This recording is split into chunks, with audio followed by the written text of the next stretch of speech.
as much time as you want to. Really, if I was to believe that fancy introduction that you've given, I would probably end up taking all day, but I hope not to do that. Well, it's nice to be here, and I must thank SMEDA for the invitation, and Mr. Sher Ayub Khan, CEO, Mr.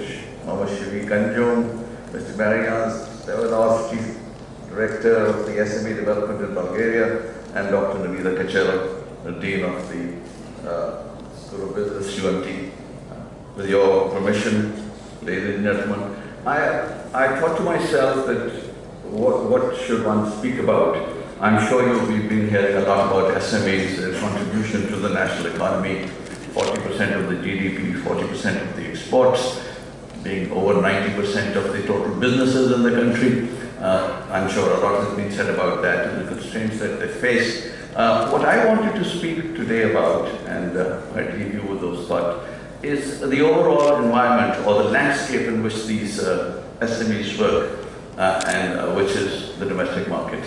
Because regardless of the 40% exports, most of these enterprises do most of their businesses in the domestic markets. And that is what I'd like to focus on today.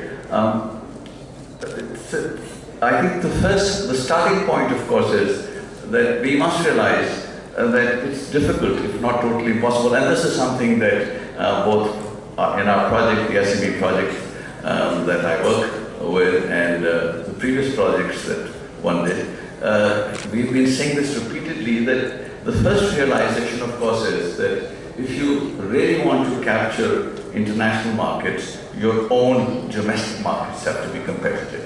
If you're working in distorted, uncompetitive markets, it's not very likely that you're going to shine brightly in the international field. And then, from there, we must go on to realize that the Pakistani domestic markets are really not that competitive. They are distorted, and there are a number of distortions that they face from, and there are a number of problems that they face. This is a little unfortunate, because if you take a look at the history of commerce and enterprise in this part of the world, there has been a huge historical connectivity and international linkages. I know it is not the favor of the month to speak well of colonialism, but the colonial experience is in a way a modernizing experience. And enterprises in this part of the world developed international linkages rather early, largely as vendors perhaps, largely as producers of raw material for the industries making more money out there. But the fact is that those kind of the markets were modernized because of the colonial experience, and some manner of international linkages were developed. The other thing, of course, is that in this country at least, there has been no major disruption or discontinuum. I realize that there was a brush with nationalism, but it did not really affect the small and medium enterprises that much. And whatever restrictions have been placed have largely not been restrictions on business per se, but more restrictions rooted in the public good. Notions of price controls, notions of seeing that business did not become exploited. Of course, at one level that is good, things like monopoly control, for example, but any restrictions that have come around on small business enterprises have largely been rooted in the government's own notions of what is good for the public. Not necessarily true, but that is what governments do. They think they know everything.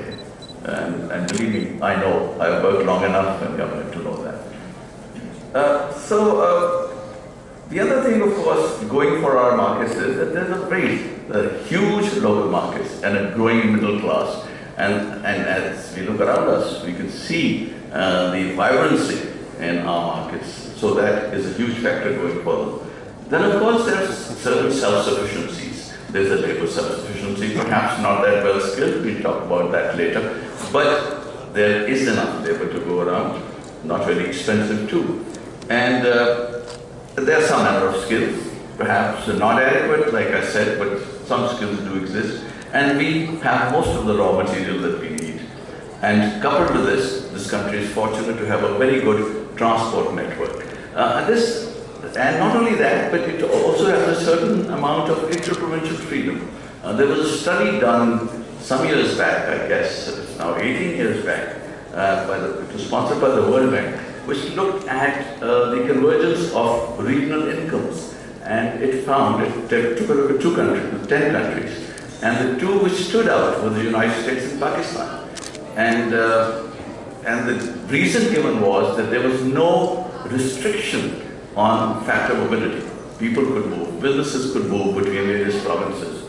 And so that too is a big advantage. There are no such restrictive controls vis-a-vis interprovincial movements of goods and services.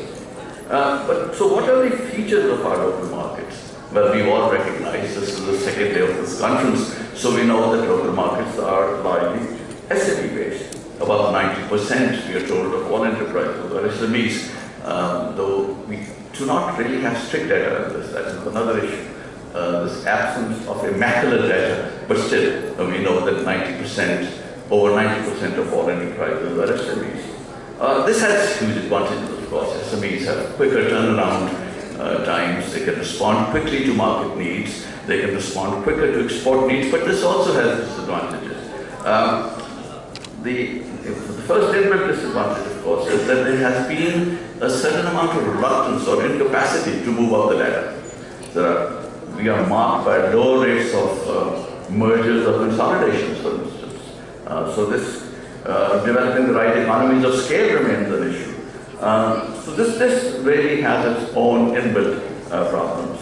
The main reason, of course, is that a greater number of these enterprises are in the informal sector. Again, we cannot specifically say that this many enterprises are in the informal sector, but this is for sure that a large number of our enterprises remain in the informal sector. And the reasons, of course, too are very well known. It's the high cost of doing business, uncertain tax regimes, compliance nuisances. So these, when they combine, really are a big disincentive to formalize yourself. It is far safer to remain below the radar and continue doing what you're doing, but then you will have to face the consequences. Closed ownerships, you will not be open to more greater equity participations. You will have limited access to capital because you will not be able to access formal markets. And of course, your management practices will remain restrictive and not very dynamic. So that marks the informal sector and remains a problem. Another feature, of course, is the lack of corporatization. And I say this knowing full well what I'm saying. Even formal industry or formal enterprises in our country are reluctant to really adopt the corporate mode of management. The best of them, except for the multinationals, remain like family enterprises. The son can walk in any time and become the MD. So, and that remains the hallmark of most of our, even the fancier enterprises that we have. So they run like family enterprises. They do not really adopt the corporate culture as we know it. Multinationals do, but not most of our local enterprises. The other thing we must recognize, of course, is today, and this was even before the 18th Amendment, but it has become much more marked after the 18th Amendment, is that most enterprises and working in domestic markets are now virtually, domestic markets are greatly a provincial domain. It's less the federal government and more the provincial governments which are responsible for the policy and regulatory domains. And whether it is because of historical reluctance or historical lack of capacity or provincial governments historically not thinking that commerce and trade is their basic function, so to speak, we see very clearly that there is a certain amount of policy vacuum in certain sectors. There also, and the regulatory frameworks are skewed. They are designed for what the provincial governments think is their essential function. Their own notions of public welfare, price controls, labor welfare. This is not a statement against labor welfare, but the government's own notions of what it needs to do about these things.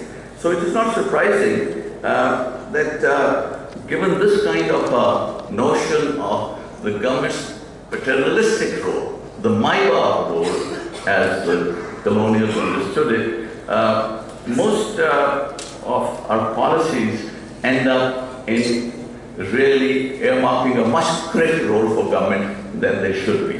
And there is resultantly a very huge footprint of the public sector in a lot of domestic markets and domains. I could give you endless examples. I could give you examples of policy vacuums. I could give you examples of distorted regulatory frameworks. The clear example, of course, is the agriculture marketing laws and policies, which are still rooted in the notions of the 1930s or 40s famines and hardly designed for modern dynamic agriculture marketing. Similarly, so many others. You'd be surprised to know that the basic law which governs the spinning sector was actually promulgated in 1925. And the entire regulatory regimes, as far as spinning go, are focused more on varietal protection than efficient spinning. And so many other examples can be given. You take a look at the livestock sector. There's such a huge footprint of the public sector that there's virtually no scope for the private sector to enter and operate. Only local governments can put up abattoirs. Only local governments can put up livestock markets. It's the government which goes around inoculating livestock and providing medicines.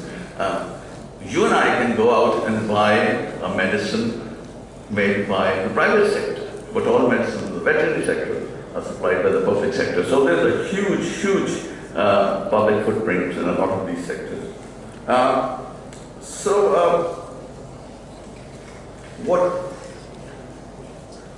Again, this has also led to a lot of unnecessary regulation, and it has led to compliance regimes which are restrictive and which lead to informal, which lead actually to renting behavior. So it's not surprising to see that even the public good that these regulations were supposed to promote has hardly been delivered on. The other feature that one could talk about is the absence of domestic standards for goods and services. And that is something which really is a retardant as far as good business goes, or really good dynamic, open competitive markets go.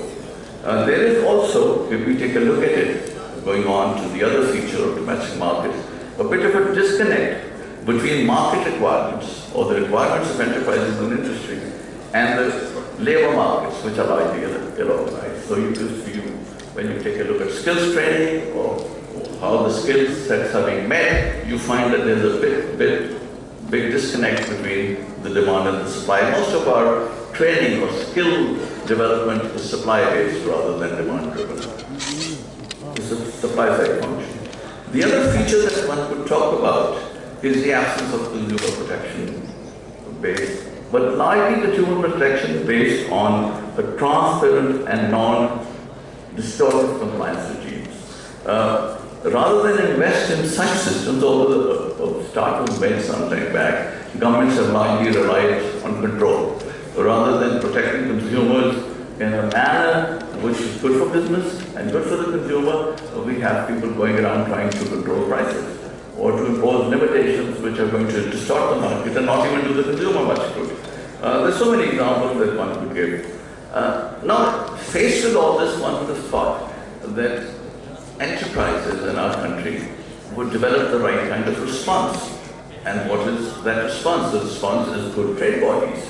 Good trade bodies organized to provide information, trade bodies organized to do a bit of research, trade bodies organized to do advocacy, to change regulatory frameworks and to provide the right kind of policy direction.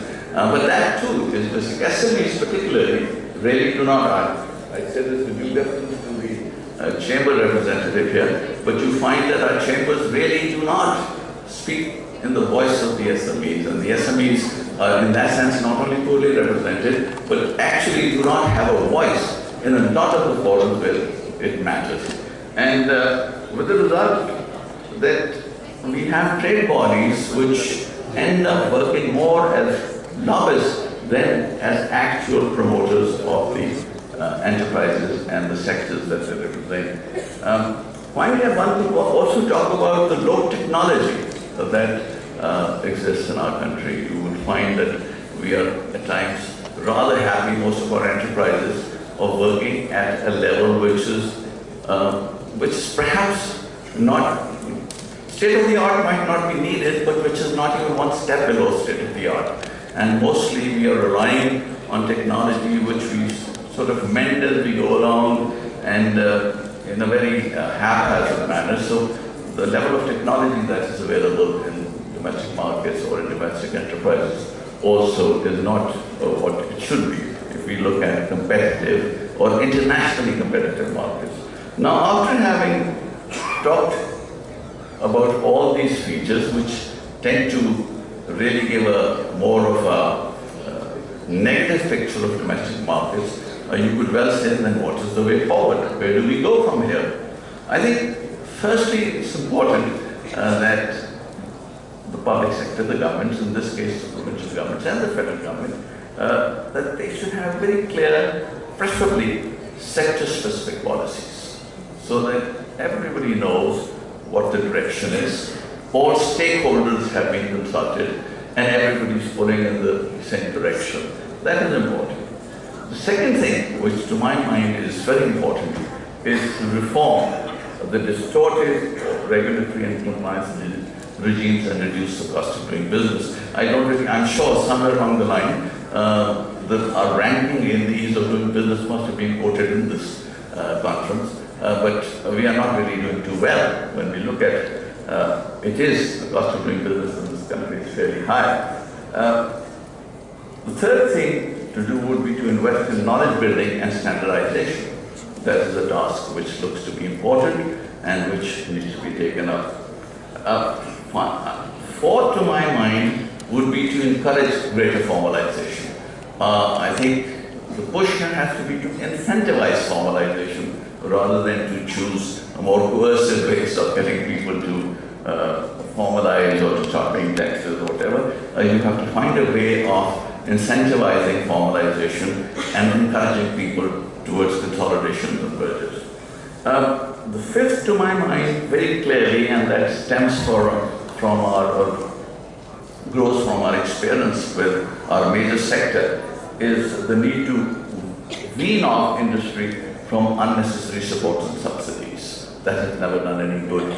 You might have been reading in the press that we have now decided, because of the huge wheat stocks that we've got, unnecessarily, let me say, we've now decided to subsidize wheat export. The other news which has come out is that there are a number of countries which have stated very clearly that if we were to do that, we were likely to look at dispute panels, and we were likely to look at WTO action against us. So it's very important, if we are to become internationally competitive, that we now learn to live. Firstly, that the support that is provided is such which will make them more competitive, and secondly, make sure that there are less subsidies and that we wean them off as quickly as possible. The sixth thing, which to my mind is very, very important, is reducing the government footprint and creating greater space for the private sector to work. I just have to look at sectors like livestock, which I talked about, and a number of others. I now notice that the Punjab government is actively also providing its own IT services through PITV. That is not what PITV was meant to do. PITV was meant to promote the private sector, create the right kind of space within the public sector for the private sector to do that work. So those are the kind of things that governments must learn to do.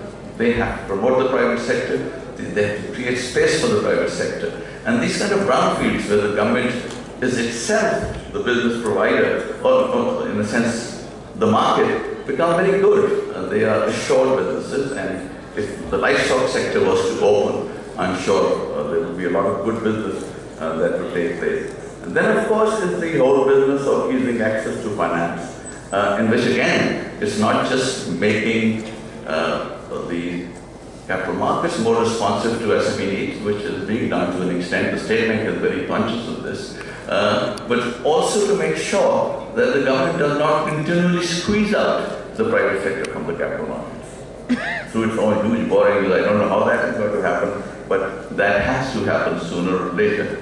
And finally, we have to reduce the cost of doing business.